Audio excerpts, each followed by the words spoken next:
Bonjour à tous, bienvenue dans votre magazine d'information 7 jours en Chine. La Chine va promouvoir la garantie de financement pour les petites entreprises et le secteur rural. L'absence d'argent comptant une nouvelle caractéristique chinoise. Les experts confiants des perspectives pour l'industrie aéronautique chinoise.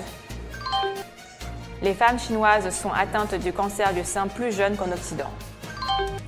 Pour la protection du dauphin blanc en Chine. La Chine stimulera les services de garantie de financement pour les petites et micro-entreprises et le secteur rural selon des règlements publiés par le Conseil des affaires d'État. Reportage. Les entreprises de garantie de financement doivent fournir davantage de services aux petites et micro-entreprises et au secteur rural à des taux relativement bas, a-t-on appris de règlements publiés en vertu d'un décret du Conseil des affaires d'État signé par le Premier ministre Li Keqiang. Les gouvernements locaux doivent renforcer le soutien fiscal pour ce type d'entreprise, alors que les technologies de l'information telles que le big data doivent être adoptées afin de mieux répondre aux exigences des petites entreprises et du développement rural selon les règlements. Pour le même objectif, les entreprises de garantie de financement appuyées par le gouvernement seront soutenues et la coopération entre le gouvernement, les banques et les entreprises de garantie de financement sera favorisée, précisent les textes. Le gouvernement travaille dans l'objectif de canaliser les fonds destinés aux petites et micro-entreprises et au secteur rural, qui sont souvent moins favorisés par les banques en raison des risques de crédit plus élevés que les grandes entreprises d'État et les autres secteurs. Les règlements demandent également aux entreprises de garantie de financement d'améliorer les normes commerciales et le contrôle des risques.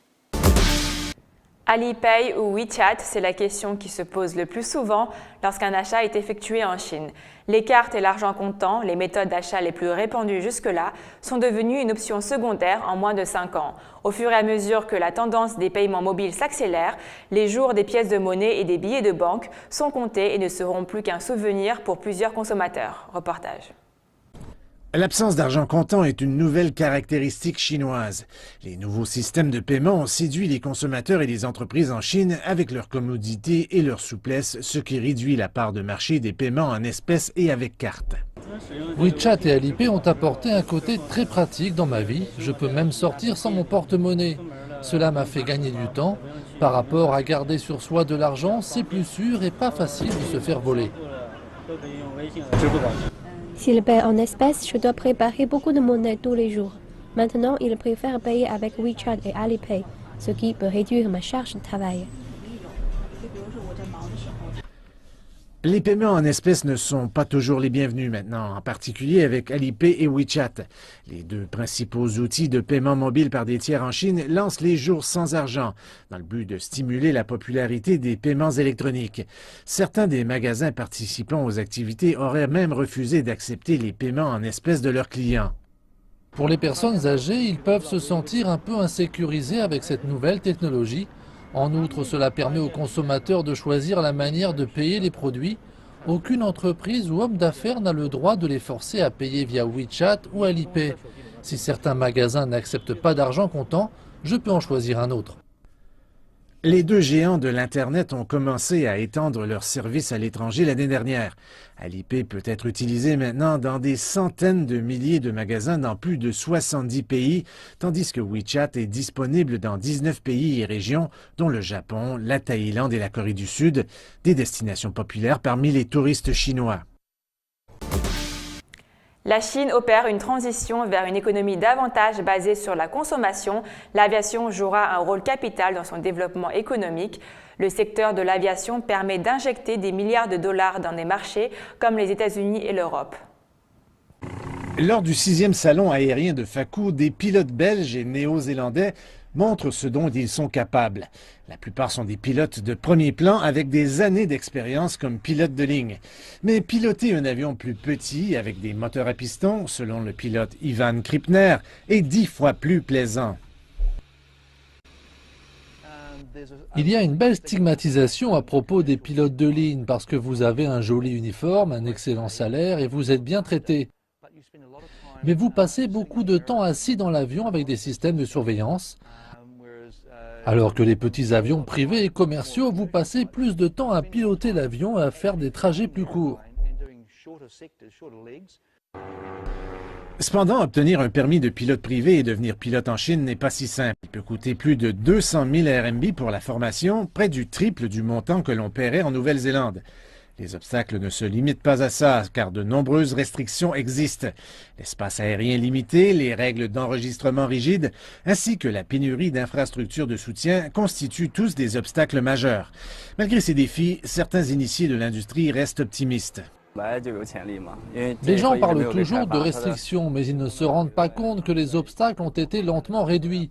Par exemple, de nombreuses régions du pays expérimentent l'ouverture de l'espace aérien à basse altitude et la formation des pilotes. La porte est maintenant ouverte, ce qui n'était pas le cas auparavant. Chaque année, notre académie forme des dizaines de pilotes et ce nombre augmente encore. La Chine prévoit de construire 300 nouveaux aéroports d'aviation générale d'ici 2020, plus que le double du nombre actuel dans le pays. Je dis que presque tous les districts du Henan, d'où il vient, envisagent de construire un aérodrome pour l'aviation générale.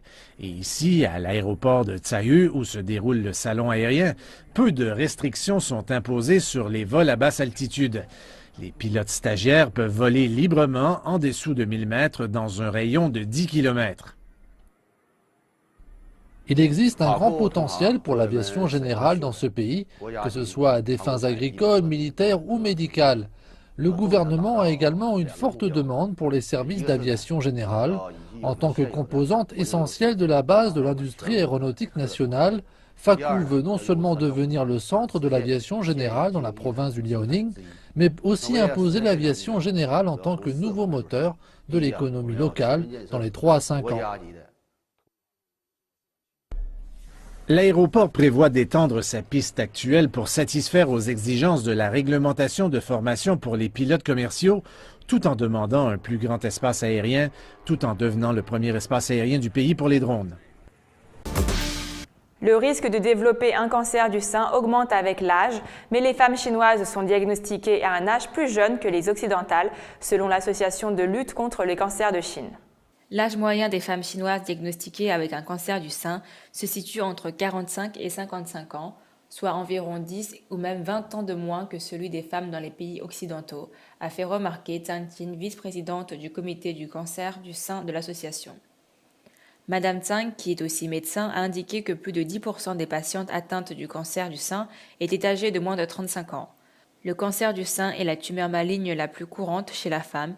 Selon un rapport annuel sur les cancers, environ 279 000 nouveaux cas de cancer du sein sont signalés en Chine chaque année et ce chiffre augmente à un rythme annuel de plus de 2%. Si la maladie était détectée tôt, 95% des patientes pourraient être guéries. Cependant, les patientes dans les régions rurales et reculées ne se font souvent examiner que lorsqu'il est trop tard. L'auto-examen est important, mais il ne peut pas remplacer les tests de dépistage, a fait observer Madame Zhang. Avec l'amélioration des techniques médicales, le traitement du cancer du sein vise non seulement à sauver la vie des patientes, mais prend aussi en considération la qualité de leur vie, a-t-elle ajouté. Le panda géant des mers, c'est ainsi qu'est surnommé le dauphin blanc de Chine par les Chinois. La sensibilisation de l'opinion publique et les efforts des usines font que leur nombre augmente après une baisse inquiétante de leur apparition en mer suite à la suractivité humaine. Dans le golfe de Beibu, au sud de la Chine, le dauphin blanc de Chine, espèce protégée, aussi surnommé le panda géant des mers par les Chinois, côtoie les cargos qui contribuent au développement de Qinzhou. La ville industrielle a la plus grosse usine pétrochimique de la région. Mais ce qui rend ses habitants fiers, c'est la digue, surnommée route de Sandun. Avant, il y avait des dauphins dans tous les estuaires le long de la côte chinoise, mais aujourd'hui, nous avons du mal à les trouver à cause de l'augmentation des activités humaines. C'est une véritable joie de constater que le nombre de dauphins continue d'augmenter ici dans le golfe de Beibu. L'entreprise pétrochimique du Guangxi possède la plus grosse usine de la région. L'année dernière, elle a vendu 7 millions de tonnes de produits pétroliers aux provinces voisines et aux pays comme l'Australie et les États-Unis. L'usine respecte le volume autorisé de rejet des eaux usées. Actuellement, 550 tonnes d'eau usée sont traitées par heure, 40% est recyclé et nous rejetons le reste. Après le processus, l'eau est 2 fois plus propre que les normes nationales les plus élevées.